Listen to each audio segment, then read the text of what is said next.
अक़वाम मुत्तहिदा की ताज़ा रिपोर्ट ने एक बार फिर इस तल्ख़ हकीकत पर मोहर तस्दीक सब्त कर दी है। दिल्ली लाल किला ब्लास्ट केस पर बहुत बड़ी खबर आपको बता रहे हैं। दिल्ली लाल किला हमले के पीछे जैश का हाथ बताया जा रहा है। यूएन रिपोर्ट में खुलासा हुआ है। सलामती काउंसिल की तज्जियाती मुआवनत और पाबंदियों की निगरानी करने वाली टीम की 37वीं रिपोर्ट, जो जुलाई से दिसंबर 2025 तक के अरसे का अहाता करती है, ये वाज़ेह करती है कि गुज़श्ता साल दिल्ली लाल किला धमाके पर बड़ा पर्दाफाश है कि यूएन रिपोर्ट में जैश ए मोहम्मद के लिंक का पर्दाफाश हुआ है। तो बताया यही जा रहा है कि पाकिस्तान अभी तक इस तरह के जो जिहादी माइंडसेट के लोग हैं उनको ना सिर्फ ये के प्रोमोट कर रहा है बल्कि सपोर्ट भी कर रहा है। सिर्फ महफूज पनाहगाहें मुयस्सर हैं, बल्कि नकलो हरकत के इजाजतनामे, असलहा रखने की सहूलत और लॉजिस्टिक मुआवनत तक हासिल है। फंडिंग भी होती है और फंडिंग भी ऐसी वैसी नहीं होती कि आप समझे कि सिर्फ गवर्नमेंट की तरफ से हो रही है या आम लोग जो है थोड़ी बहुत फंडिंग कर रहे हैं, ऐसा नहीं है। लोग जो है बड़े बड़े जो बिजनेस कम्युनिटी के लोग हैं। भारतीय वज़ीर-ए-आज़म नरेंद्र मोदी ने गुज़श्ता हफ्ते पॉडकास्ट इंटरव्यू में पाकिस्तान को दहशतगर्दी का जिम्मेदार करार दिया। पठानकोट में आपके आईएसआई चीफ को बुलाकर प्रूफ दे दिया, दिखा दिया, इंस्पेक्शन करा दी, सब करा दिया। इससे बड़ा प्रूफ कभी होता नहीं। और उस दिन हमने अपने आप को एक चपेट लगाई इधर वाले गाल पे कि इंडिया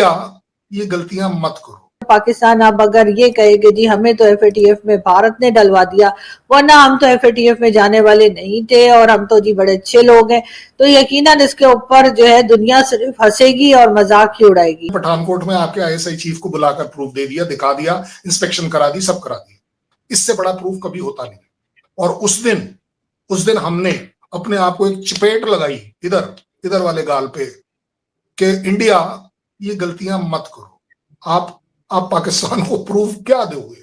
जो खुद बेचारा कर रहा है वो क्या, उसको प्रूफ क्या? क्योंकि हम देखो कहीं ना कहीं आपको, अब ये तो वही वाली बात हो गई ना कि मैंने आपको बोला टेररिज्म की स्पेलिंग पॉलिटिकली, चाहे वो आप हो चाहे दुनिया का कोई हो, पॉलिटिकली उसकी स्पेलिंग चेंज हो जाती है।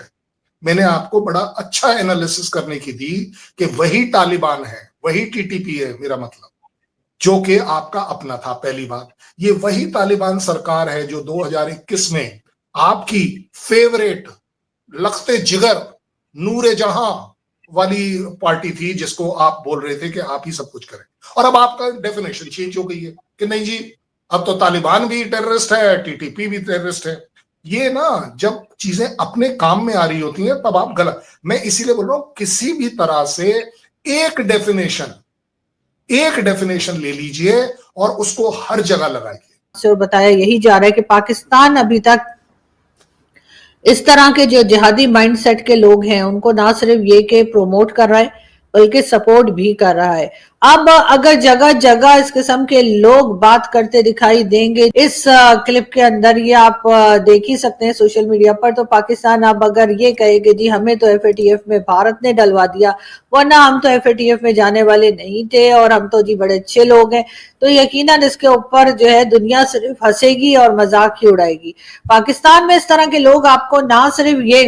कि ये पॉलिटिकल रैली तो खैर होती रहती है, कभी हाफिज सईद की तो कभी मसूद अजहर के ग्रुप की या किसी और ऐसा टेरर ग्रुप जो कि सारी दुनिया जिसको बैन कर चुकी है, सारी दुनिया जिसको टेरर ग्रुप कह चुकी है, लेकिन हमारे लोग हैं कि मानने को तैयार ही नहीं होते और यही कहते हैं कि नहीं जी, ये तो जी पाकिस्तान की खिदमत कर रहे हैं, ये तो इस्लाम की खिदमत कर रहे हैं। मुझे आज भी याद है कि जब हम लोग स्कूल में थे और उस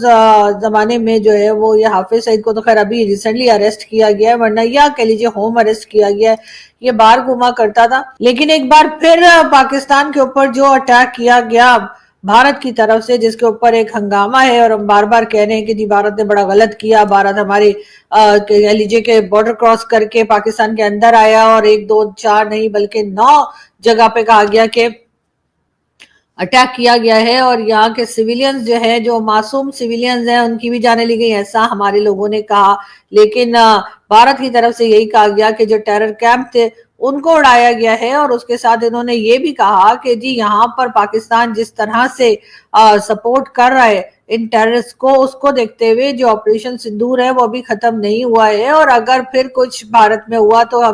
भारत जो है वो यकीनन एक बार फिर पाकिस्तान की तरफ आ सकता है और पाकिस्तान पे इस किस्म के अटैक्स हो सकते हैं। लेकिन क्या पाकिस्तान इस बात से कुछ सीख रहा है? ये अलग बात है कि पाकिस्तान की तरफ से यही कहा जा रहा है कि जी हमारी तरफ से ना कोई गया, ना कोई आया, ना हमने कुछ किया, हम तो जी बड़े मासूम लोग हैं और हम तो इस बारे में ऐसा कुछ सोच भी नहीं सकते। इस किस्म की बातें जो हर बार एक ही स्टेटमेंट हमारी प्राइम मिनिस्टर हाउस की तरफ से इशू कर दी जाती है और कहा जाता है कि जी ऐसा कुछ नहीं है और हम तो बड़े अमन से रहना चाहते हैं। इस वक्त भी प्राइम मिनिस्टर शहबाज शरीफ साहब जो हैं वो कई कंट्रीज के विजिट पर हैं और हर जगह जाकर वो यही बता रहे हैं कि जी भारत ने हमारे ऊपर अटैक कर दिया जबकि हमने तो कुछ किया नहीं और हम बड़े ही मासूम लोग हैं। लेकिन कोई मुझे क्या बताएगा कि जब सारी दुनिया जो है वो सोशल मीडिया पर और हर जगह ये जो जिहादी माइंडसेट के लोग जो तकरीरें कर रहे हैं, जो धमकियां दे रहे हैं दुनिया को, जब वो देखेंगे तो क्या वो प्राइम मिनिस्टर शहबाज शरीफ की इस बात से एग्री करेंगे कि पाकिस्तान जो है वो हर तरफ अमन चाहता है, पाकिस्तान जो है वो हर किसी कंट्री के साथ अपने टर्म्स को बेहतर करना चाहता है और किसी तरह से भी पाकिस्तान जो है वो किसी टेररिज्म के अंदर या कह लीजिए जो टेरर एक्टिविटीज है उसमें इन्वॉल्व नहीं है? क्या पाकिस्तान ये समझा पाएगा? अगर पाकिस्तान वाकई में समझता है कि तमाम चीजें देखने के बाद इस तरह के लोगों की जो स्पीच चल रही है इनकी सोशल मीडिया के ऊपर और धड़ाधड़ शेयर की जा रही है, अगर ये सब कुछ देखने के बाद दुनिया ये समझे कि पाकिस्तान ऐसे लोगों को, ऐसे जिहादी माइंडसेट के लोगों को सपोर्ट नहीं कर रहा, तो यकीनन ये उनकी सबसे बड़ी गलती और सबसे बड़ी बेवकूफ़ी होगी। इसलिए कि बिल्कुल पाकिस्तान इस तरह के लोगों को ना सिर्फ ये कि सपोर्ट कर रहा है, फंडिंग भी होती है और फंडिंग भी ऐसी वैसी नहीं होती कि आप समझें कि सिर्फ गवर्नमेंट की तरफ से हो रही है या आम लोग जो है थोड़ी बहुत फंडिंग कर रहे हैं, ऐसा नहीं है। लोग जो है बड़े बड़े जो बिजनेस कम्युनिटी के लोग हैं वो तक इस तरह के लोगों को और इस तरह के जिहादी माइंडसेट के जो ग्रुप्स हैं, चाहे वो TLP हो, चाहे वो तहरीके लब्बैक की जैसे मैं बात कर रही हूँ या और कई जैश ए मोहम्मद और कई दूसरे लंबे चौड़े इनके नाम है।